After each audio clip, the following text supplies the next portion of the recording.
Bill Carpenter is our speaker today, and again, we chose speakers for Vietnam veterans that were here with us as we commemorate the 50th anniversary of the beginning of the Vietnam War. We always take some time in selecting speakers and try to make sure that we get folks that are fitting and that will bring a message to you to let you understand how they viewed part of the war and life afterwards. So Bill Carpenter was born and raised in Lebanon County. Bill graduated from Cornwall Lebanon High School in 1964. Bill's involvement in civic and sports organizations demonstrate his commitment to our community. Bill devoted 16 years of service to the Cornwall Borough Council, serving as president for 12 of those years. He served as a Lebanon County Commissioner for 24 years. He was selected to carry the Olympic torch in Philadelphia in 2001 because of his many years of community service. Bill entered the U.S. Army in 1966. On January 20th, 1967, he was wounded in action in Vietnam. He was shot 7 times while trying to bring back members of his platoon who had been wounded after being ambushed by enemy fire. He would later be awarded the Purple Heart and the Silver Star. The Silver Star is the nation's 3rd highest medal for gallantry in action. They don't hand out Silver Stars. That is something you have to earn. Bronze Stars, Silver Stars, those are things that individuals went above and beyond what their normal squad, their normal platoon, what their normal battalion would require them to do. And so these are truly men of honor. Bill and his wife, Denise, live in Cornwall. They are parents of 1 daughter, Kelly. Kelly's married to Richard Dissinger. Grandson, Evan, just completed his first year at Penn State University main campus. And his granddaughter, Emma, is finishing her freshman year at Cedar Crest High School. Without further ado, I would like to introduce Specialist 4, William Carpenter. Good morning. Mayor Capello, Commissioners Litz and Phillips, and City Councilman Works and Morales. Okay. Good morning to all of you. Fellow veterans, fellow Americans, of all the holidays we celebrate in America, Memorial Day stands apart. Because on Memorial Day, we honor those Americans who gave their lives for our country. And on Memorial Day, we remind ourselves and others that war is about people, not numbers. These are the people who answered their nation's call and paid the highest price for liberty and freedom.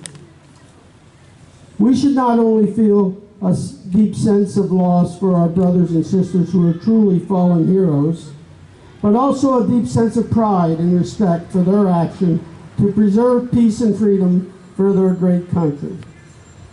As we honor the sacrifices of our fallen soldiers, we must dedicate ourselves to continue to live out their faith and freedom by striving to make their country better. It is up to us gathered here today to educate our fellow citizens about the significance of this day. Because of my strong emotions regarding this day, I have only consented a few times since 1967 to speak. Honoring veterans on Memorial Day is important, but if we end our commitment there, we haven't truly understood the meaning of this day. Our challenge all year long is to honor and respect what veterans have done for this country. I lost an uncle in World War II whom I never met, but whose name I carry, George Sonny Emmerich.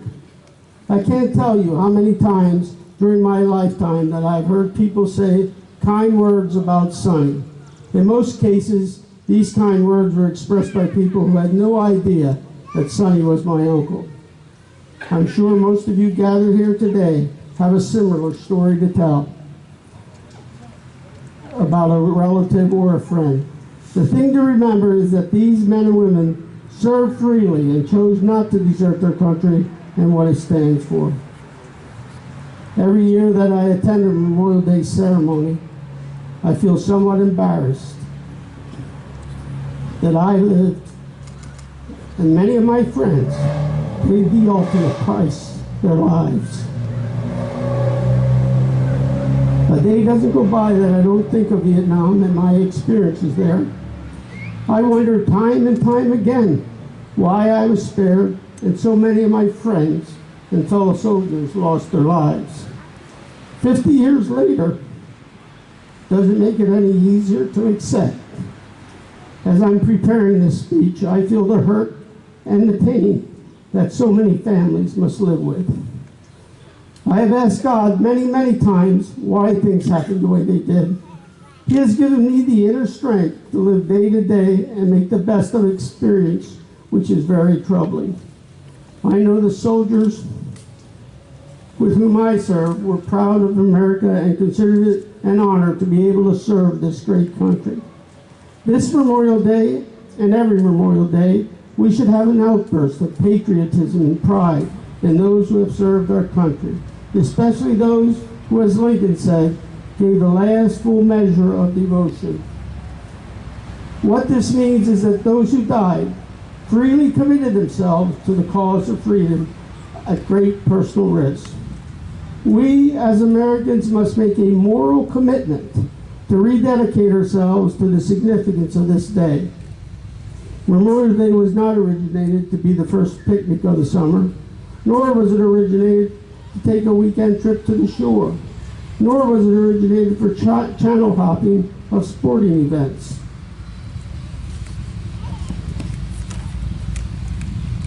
It was originated to honor our war dead. According to the Department of Defense and Veterans Affairs records, a staggering 1,354,664 men and women lost their lives since this nation's inception. Today is a day to reflect. We must reflect on what war cost in human suffering.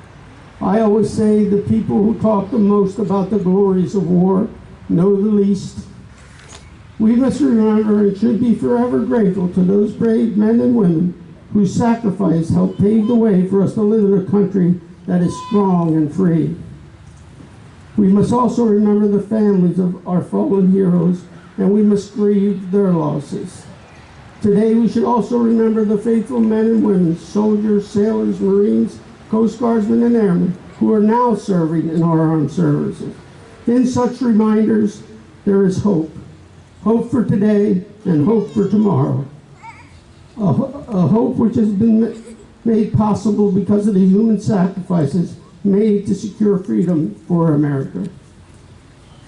Our honored dead served on behalf of freedom. Through their brave deeds, we are strengthened in our resolve to keep America a land of freedom, a land we can all be proud. Memorial Day 2017, let's honor those 1,354,664 men and women who paid the ultimate price during all wars. In their sacrifices, the character of our nation is reflected, a character of dedication, courage, and a determination to always remain free. God bless all of you, and God bless America.